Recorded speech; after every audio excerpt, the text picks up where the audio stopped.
Hello, YouTube fans. This is TheSkullKlown. I want to talk about Dragon Quest. Just talking about the series. If you're a fan, just sit back. Just talk about the series a bit. Obviously, if you're new, you probably could tell that I'm doing a Let's Play Dragon Quest V. But I just want to talk about it a bit real quick. Dragon Quest is if you played a Dragon Quest game, you don't play a Dragon Quest game. You live a Dragon Quest game. Most people are like, what? If you even played, I have the games 1, 2, and 3. I'm playing through them. I haven't beaten them. I'll say this. This is my history with Dragon Quest. I'll say this. When I was a little kid, back in the PlayStation 1 era, I had a demo disc and I was playing through games and I saw some demos. And sadly I still have the CD, but sadly it does not play. I still have it though. One of the demos was a Dragon Quest game. And I saw the demo and I was intrigued by it. I loved the way it just intrigued me for some reason. And I saw how the battle mechanics were, and I didn't thought it was battle mechanics. I thought it looked really cool. To me, it looked like a fucking movie in a way. Like, oh my god, this is a game, and then you see the battle system, and it's almost playing like a movie. Like, it was something I couldn't even see before. Like, I thought it was like groundbreaking in a way. I'm like, I never saw something like this. And then right in front of me, it says Dragon Quest 7, and I didn't know how to read at that time, so I didn't know what game was it. But I knew the image. I knew the art style. I knew the characters. I knew what they looked like. And then a few years when I grew up, I just forgot about it because again I didn't remember the name because I barely knew how to read. And and I was young, obviously I was a kid. And then obviously years go by, play Final Fantasy, Kingdom Hearts, and everything like that. Other video games, Last of Us, and all that, Final Fantasy 13, and everything like that. Crash Bandicoot and all that. Blah blah blah. And then eventually, I over the years, obviously, when I was a kid, also I was a Dragon Ball fan, and I love Dragon Ball Z, anything that has anything to do with Dragon Ball, I eat it up, good or bad. I don't give a fuck. Okay, if it's corny ass shit and I laugh and I love it, I'm eating it. Despite what everyone would be like, oh fuck that shit. I don't care. All right. Most people are, oh, you what's wrong? Hey, if I enjoy it and it's fun, let it be fun. Okay, guys, just let it be fun. If you're having fun with it, then let it be fun. Okay. If you don't like it, then that's fine. But if some people are having fun with it, let them have fun. They're not hurting nobody. And it's like, yeah, but it still sucks. I'm like, okay, it doesn't matter. Maybe they just love how the way it sucked, and it's like, oh, that's so funny and shit, But that doesn't matter. Hey, you can always point out for good examples with that. But like, oh, that shit did a good job, and at least they didn't do what this fucking did, something like that. But moving on with Dragon Quest, I saw the art style of some Dragon Quest games, and I was just like, huh, this looks like the art style of Dragon Ball. And I found out, obviously, that it was from the creator and all that, obviously. So, and I thought that was cool. And eventually, at one point, I think when I was like 16 or 15 years old, I saw Dragon Quest 6. I saw it at the store. The first time I saw it, I was like, oh, it looks like Dragon Ball Z character or something like that. So that's when I was really don't know about Dragon Quest all that much. Like I heard about it, like it was like in the air, but I didn't like know.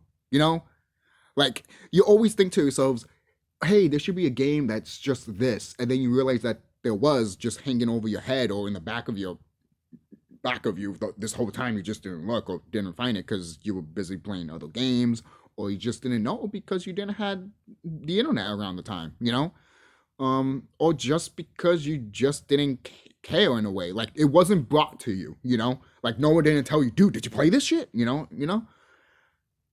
then again, more over the years, Yeah, I know. I'm going to say that a lot in this video, mainly because that's what happens, guys. Over the years, shit changes.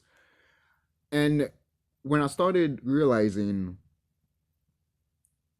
that, again, once I got that game Dragon Quest Six, I played it on my DS, and I have to admit, I was um taken aback from Dragon Quest Six. Most people like it's you should not start off by that because it is the black sheep of the series, from what from what I've heard and everything like that. I didn't hate it from what I played. I didn't hate it or anything like that. It's just from what I played was jarring to me because I couldn't comprehend what the fuck I was playing in a way of Dragon Quest Six. You know, so when I was playing Dragon Quest Six, I didn't hate the characters or anything like that. I thought it was fine for what it was, but I couldn't get into it basically. So I eventually sold the game. And I kind of regret it now because that was my first Dragon Quest game I ever owned, and I still wish I kind of had it because Dragon Quest Six. Now I'm thinking about it more and more of like, damn man, like, you know, I could play it right now. I mean, I'm playing right now Dragon Quest Five on my phone, and I'm playing also Dragon Quest Four on my phone just for fun. For Dragon Quest Four, I haven't played Dragon Quest Four in a while because I'm mostly doing the Let's Play of Dragon Quest Five.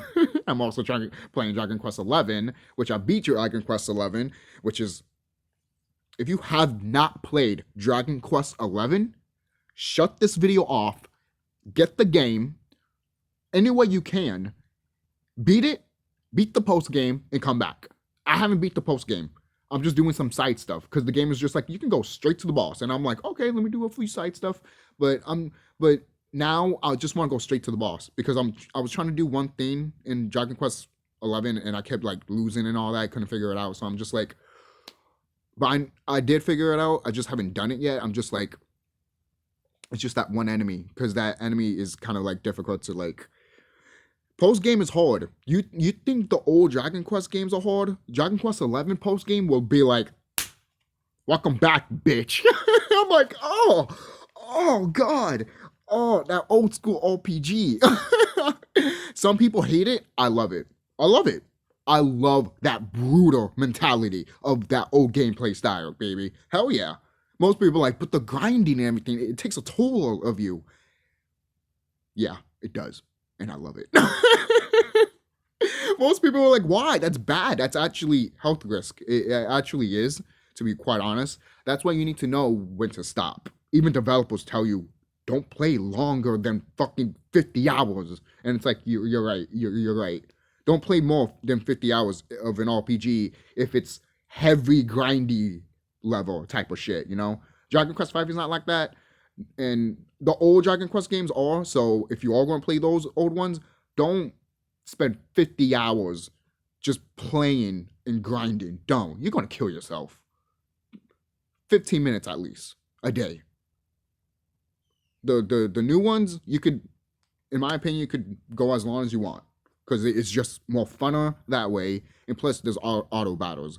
So it's way more lenient, way more player friendly, and you don't have to have a seizure. Literally.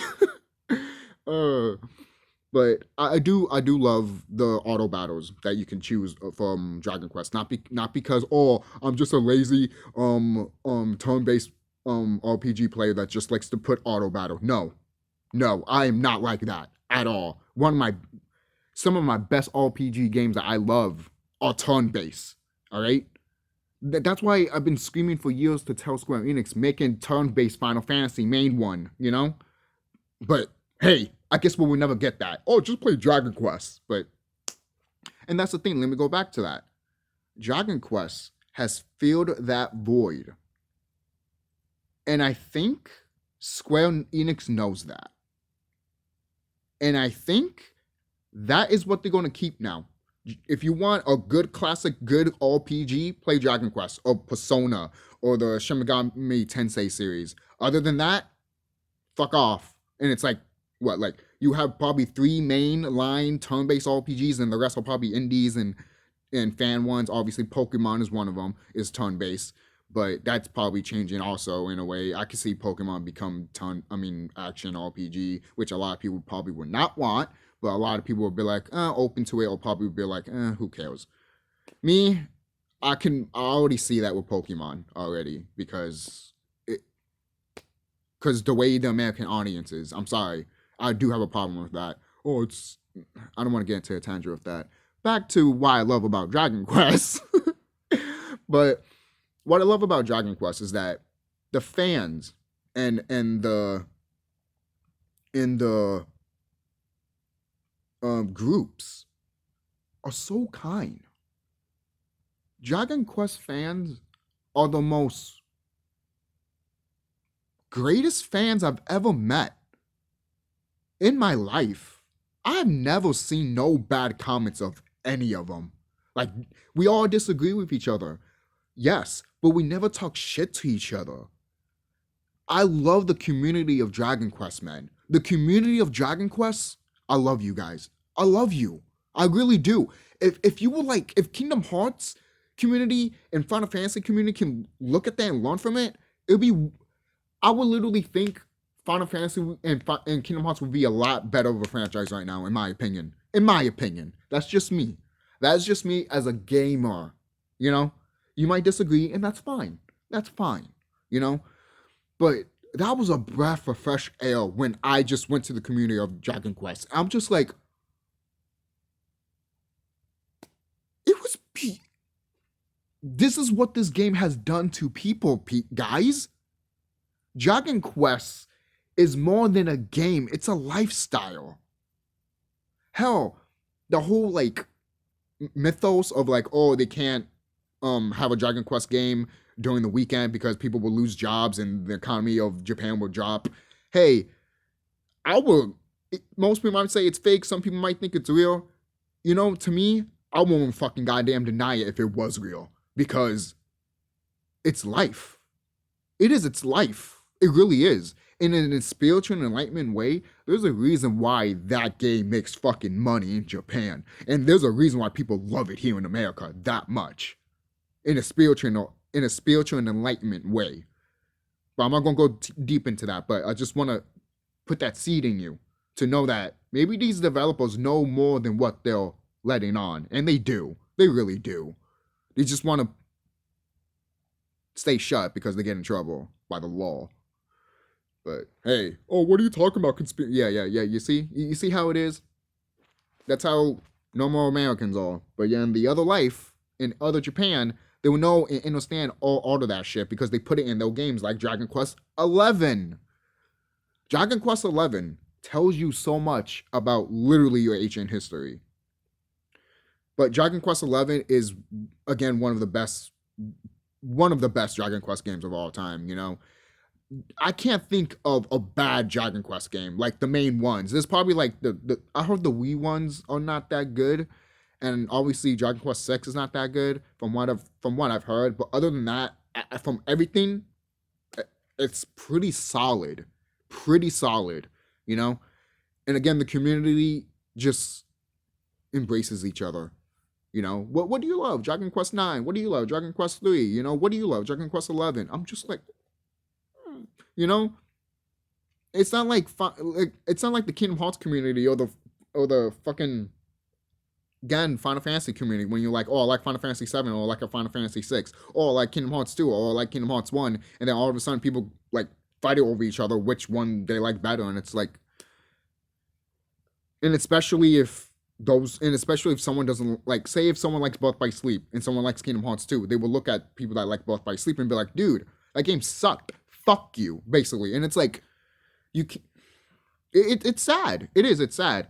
Because when you look at people that like Dragon Quest 4, for example, and the people that like Dragon Quest 5, for example, they're different, but they still, or there are different structures of gaming. One does like a chapter, and yes, 5 does a chapter too, but it does a chapter in a way of you being a baby, literally a baby, a kid, still a baby, but then a little bit and a teenager, an adult, then an adult, and you becoming a parent, you know? And then your kids, you get to play as their kids too. Those are chapters and steps. And the same thing with Dragon Quest 4. Different, but similar.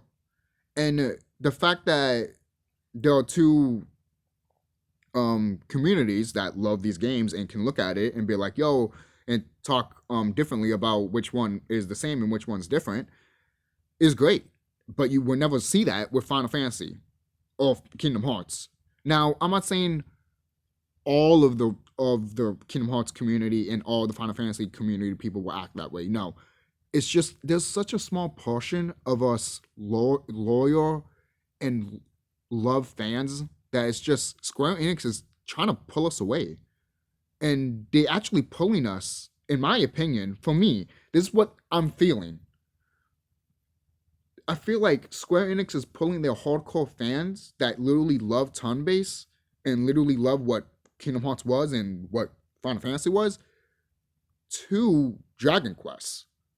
When I played Dragon Quest 11, there was a lot of shit that did remind me of Kingdom Hearts, but I'm not comparing Dragon Quest 11 to Kingdom Hearts. Both different. Both give me the different feels. But in Dragon Quest 11, you know how in Kingdom Hearts, there's moments that you feel the feels? In Dragon Quest 11, they put all of those feels into one character that died. I'm not going to spoil who died in that game, but you would know if you play that game, and you cried like a bitch. I cried like a bitch. Okay? That character is... I never thought I would have cried for a character so much. Most people want to compare that. Most people that play probably Final Fantasy VII might want to compare to that. Me, I probably wouldn't, because again, maybe I'm probably hey, maybe if I played the game as a kid, maybe I would have had attached to it, or maybe if I didn't know she died in the game, like I'm talking about Aerith in Final Fantasy VII, then I probably wouldn't be like so like, oh, you know, but maybe it was that. Maybe if you don't get that spoiler, you wouldn't have that feel, you know? Especially people have been saying it all the time, but that's why I don't want to spoil what happens in Dragon Quest 11, because that's why I love the Dragon Quest community. They say certain things that would be like, oh, this happened, but they won't tell you what happened to the character. Which character did it happen to? That would leave you guessing which did it happen to. To you? To this character? To that character? To a side character? To the villain? Who? But they're not going to tell you. And I love the Dragon Quest community for that shit, man. Hell yeah. They do. They don't want to spoil anything. You know? No, you know? And again, I don't want to point fingers and everything like that, but there was a reason why I feel like the Dragon Quest games are more to the hardcore players that care about story and gameplay. Even Dragon Quest 11 did similar of fake turn-based. I'm calling it fake turn-based. What it really is taking a page from Parasite Eve's book. You hit, walk around, then it shows up the box, then you hit again. If you want to walk around, you don't. In Parasite Eve, you could just stand and take a hit if you want. Hell, in Dragon Quest 11, you can walk around and still take a hit because it's still turn-based, you know? And when I did walk around for a bit and move my character like behind my monster and all that, kind of like